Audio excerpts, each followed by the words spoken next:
Сәлеметсіздер, мен Ақтөбе қаласы номер 70-ші жалпы білім беретін орта мектептің 10-ші А класс оқушысы Қалыбек Тәмеев.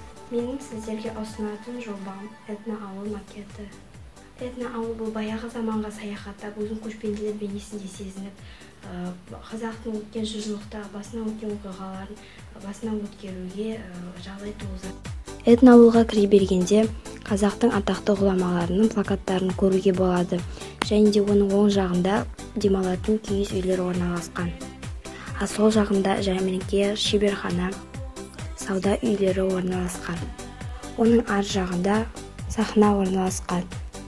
Сахнадан қазақтың ұлттық театр өнерін көруге болады.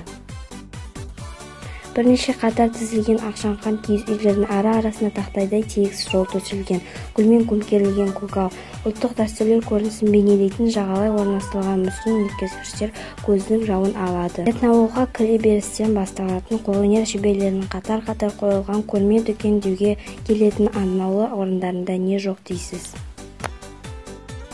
Этноауылда қазақ музыкалық және театр өнер фестивалі, сәндік қолданбалы өнер бойынша шеберлік мектептері, қолөнер және көркемөнер көрмелері, этникалық музыка фестивалі атты спорт шаралары, ұлттық спорт түрлерінен жарыстар және тағы да басқа шаралар өтеді. Бірден көзге түсетіні тап-тұйнақтай тазалық, бірнеше қатар тізілген ақшаңқан киіз үйлердің ара-арасына тақтайдай тегіс жол төселген,